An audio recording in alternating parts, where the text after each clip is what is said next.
Welcome back to Dwayne and Nidia's Kitchen. And today we're going to be trying something completely new. I haven't even done this before. We're going to be making baked stuffed shells. But what I'm going to do is really simplify it so you can do this during the week. Simplify it so you can use things that you have on hand, not necessarily things that are going to take a lot of time to prep. And I'm also going to try to do it without pre-cooking the shells. I remember doing this before using different recipes, and I just had a hard time managing to stuff warm, wet shells. I did realize that because I make my lasagna and I don't pre-cook the pasta noodles, for the lasagna noodles, I should say, that I can probably do that with these jumbo shells as well. I think the secret will be in making sure that you cook it with enough sauce and make sure that it is covered so that there's some steaming going on underneath the cover that you put on top of your casserole dish. That's what we're going to do. I'm going to tell you a little bit more about what we're going to use in order to make these stuffed shells. So we're going to make a baked stuffed shell, and we're going to stuff our shells with a blend of cheeses and with some spinach. So very quickly, I'm going to tell you a list of the ingredients we're going to use here today. Of course, I have my jumbo stuffed shells. I also have I think it's a 16 ounce. Yep, a 16 ounce bag of frozen chopped spinach. I am going to defrost this, and then I will definitely take the water out of it, squeeze the water out of it. I don't want to add that water to the recipe, and I don't want to cook this in advance. I'm just going to make sure that I thaw this out and then make sure I get all the liquid out before I combine this with my cheese mix. I'm going to use a couple of different cheeses: mascarpone, Parmesan, and ricotta. So I'm going to use all three in equal amounts. I really like the creaminess that the mascarpone brings to the dish. Ricotta adds that traditional element, and we don't want to skimp on having something strong and bold like Parmesan. I am also going to use some ready-made, in this case, pasta sauce or marinara sauce. I would normally make my own sauce, but I'm trying to do this so that it's a very quick recipe that you can just use what you have on hand or very quickly grab from the local grocery store. I use Prego. Any brand will do. I usually make my sauce in big batches and freeze it ahead, but I don't have any left. Getting ready to do some more of that this weekend, so I'm going to go with the Prego. I may also need a little bit of chicken broth or vegetable broth, just in case I don't think that has quite the amount of liquid needed to cook up the shells. I'm going to use some minced garlic. And the spices today will be just your basic kosher salt, Italian herbs, some garlic powder, a little bit of paprika. I am going to use an egg to combine the egg mixture with some of these spices and things. And I think that's all for now. Just make sure that you check down below in the description down below for the actual recipe. It will be written out there. So without further ado, there's really nothing to do now except get started. And the first thing is to get this thawed out and then come back and show you what it looks like once the water's been removed. We'll show you how to combine the cheese blend, and then we'll stuff our shells. We'll catch you in a few. Okay, so I'm still waiting for the spinach to thaw. I'm actually helping it thaw in the microwave a little bit because I don't want to take too much time with that. But I want to remind everyone that when you're stuffing shells, make sure to buy the ones that say jumbo. If it doesn't say jumbo, they're going to be way, way too small. I'm looking at these, and even though it says jumbo, they don't look that big. Tried to look for bigger, and I couldn't find any. This is the only brand I could find, the Barilla. And I actually went to my local Walmart, and they didn't even have any shells this big. The best they had were the medium size. They called it large, but they were not this large. So let's get a look at that spinach and see if that's ready for me to kind of wring out all the water from. Okay, so I have my completely thawed frozen chopped spinach, ex-frozen chopped spinach. And I'm actually going to remove the water that just kind of you can't get rid of it, but the water that comes out of anything that's once been frozen, especially vegetables. I'm going to do that over the sink. Let the water out, and put all of the spinach in here and then put it back in this bowl. That's it. I will show you the completely unwatery chopped spinach. And it looks like this now. All right, I'm just going to set the chopped spinach aside now, and I'm going to show you how to make the stuffing for the shells. First things first, the cheeses.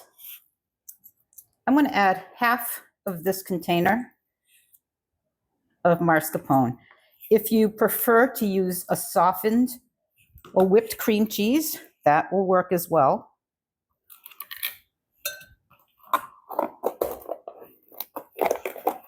Also, I'm going to keep these spoons separate because I'm going to go into the ricotta next. I'm going to use half this container of ricotta. And ricotta's got a completely different consistency, and it's not quite as creamy. It's more cottage cheesy-like. And I've got half of that 16-ounce container here. And next I have fresh grated Parmesan. It would definitely be an upgrade to this if you were to grate your own hard Parmesan. But as I said, instead of making this a big, long affair, which you can do if you have the time, and believe me, it will probably taste delicious, I'm doing this one more of a very, very quick, pull it together and it's delicious. 1 egg. Now we throw this eggshell away. I'm going to add about a tablespoon of garlic, and I am back with my clean tablespoon. About this much garlic. Well, maybe just a little more garlic. Okay. I'm going to add some Italian herbs. You can certainly use Italian herbs. You can use Italian seasonings. You can use fresh basil and oregano. You can use any seasonings that you like, and don't be afraid. This is going to be all mixed up and it will be part of the stuffing.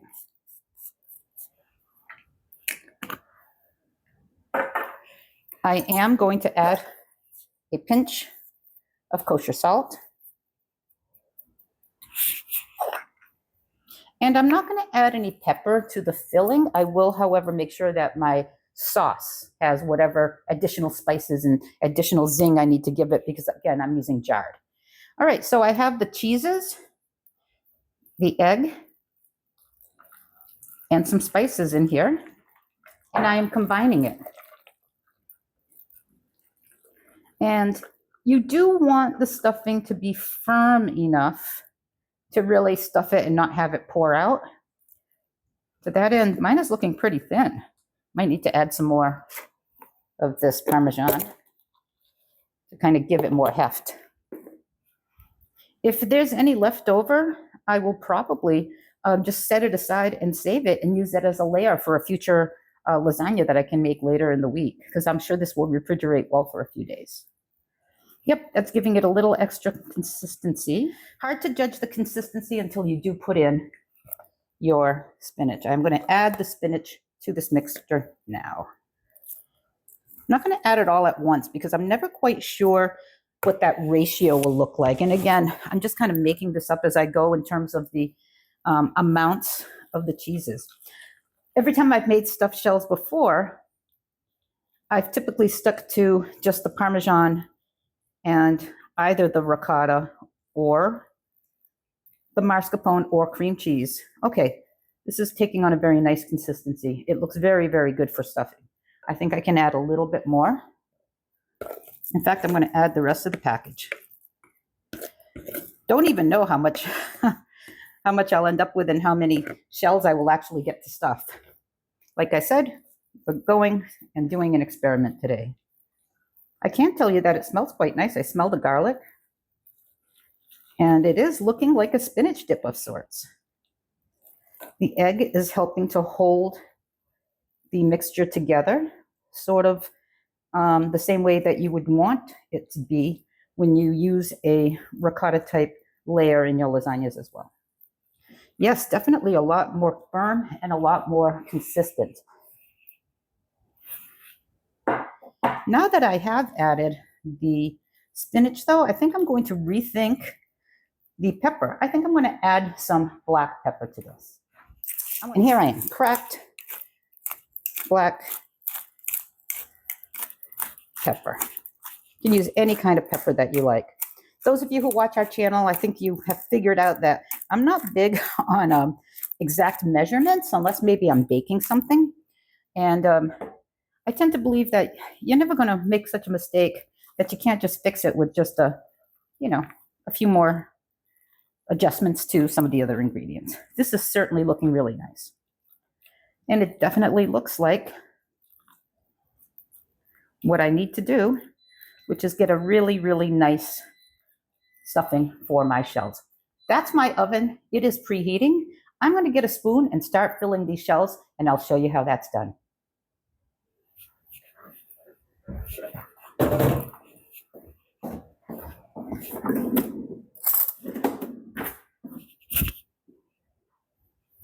All right, I'm back with a spoon, and I also have a casserole dish. Like I said, I don't know how many.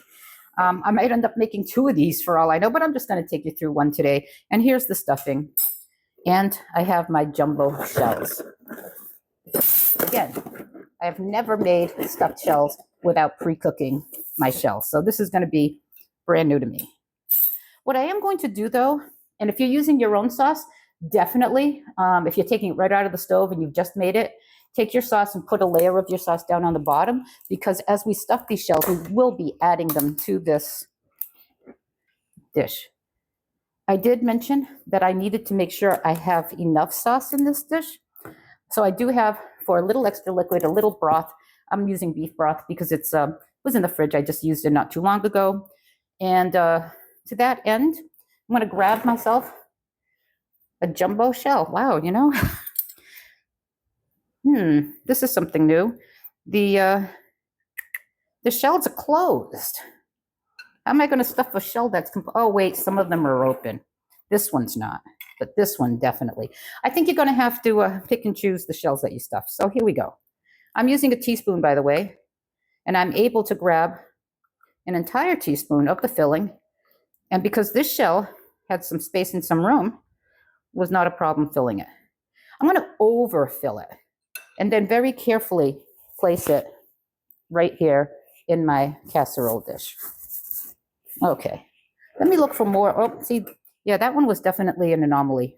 It was completely sealed, almost closed up.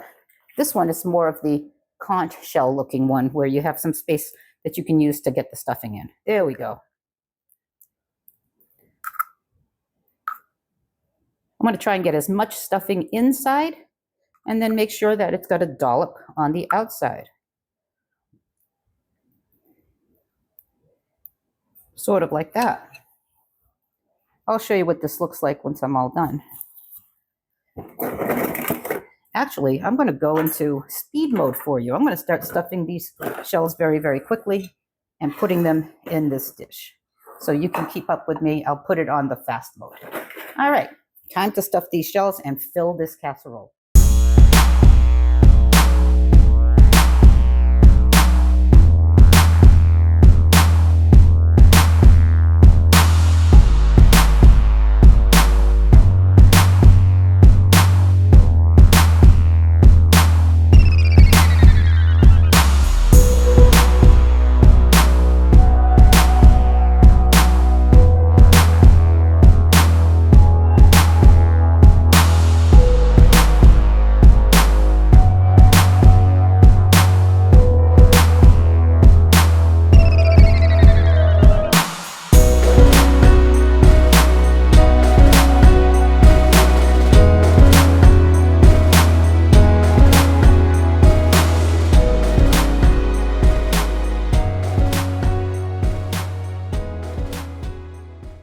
As it turns out, it looks like I was able to stuff 1, 2, 3, 4, 5, 6, 7, 9, 11, 12, 14, 16, about 20 shells. 20 shells. That's a lot. That's why I don't think these are as big or as jumbo size as the type you normally get at a Italian type restaurant or a caterer. Here's what they look like. And as it turns out, there isn't too much of this left over. I will save what is left over because I'm sure it'll be good for something else. I'm going to add one more thing to this before popping it in the oven.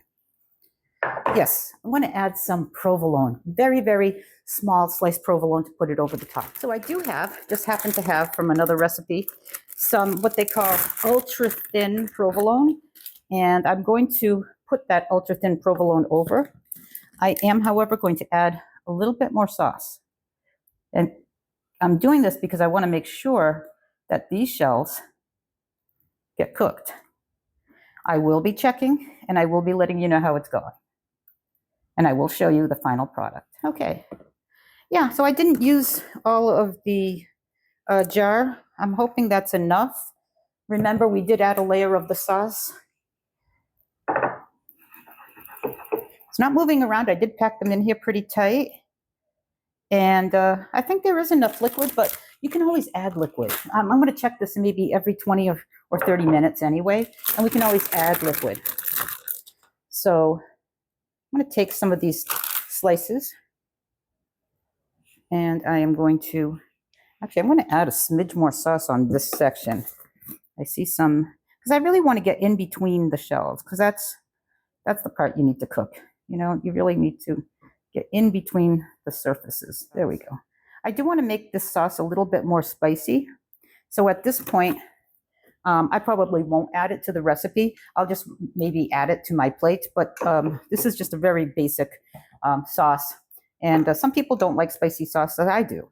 But I can always add that to this. I'm going to put these very, very thin sliced. This looks like one slice. It's not. It's actually two. The ultra thin.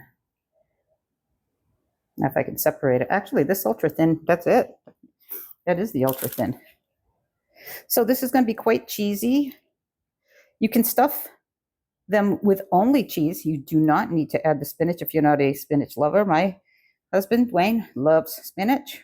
So I told him I would stuff these with spinach. He's not here. He's actually at work today.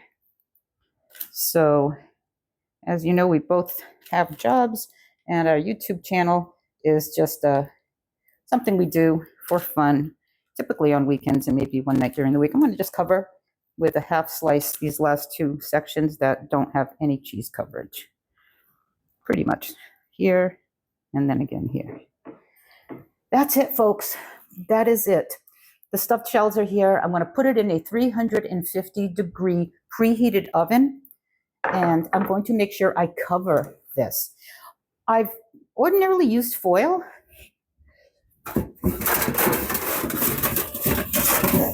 But I always see these internet hacks, and I'm going to try this one. I saw somebody just put a pan over there. So we're going to try that. All right, in the oven it goes. The shells are in the oven. I've set the timer for 30 minutes. It will take more than 30 minutes. I'm sure it'll take at least an hour, maybe more. But I want to check it in 30 minutes to see what the liquid level is like. And I'll be back when I have more and more to show you. Okay, so it has been 30 minutes exactly. Let's see. Oh, well, the cheese is melting. Let's check and see how the shells are doing.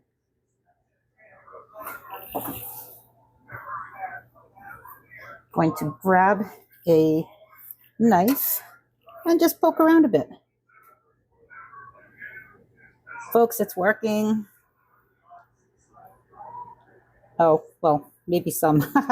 Very hard still, but depends on where I'm poking. Obviously, in some instances, I'm poking not the shell. Oh yeah, the shells are still hard. So I'm going to put it in for another 45 minutes and then come back and check. I think total 70 minutes of bake time, maybe the last 5 or 10 uncovered, so we can brown up a little bit of that cheese and crust it up. So 70 minutes total, I think, 70 or 75, which means I have another 45 minutes to go. All right, I'm freehanding, but after 70 minutes or so total, this is what the stuffed shells look like. But now comes the final check. Are the shells actually cooked?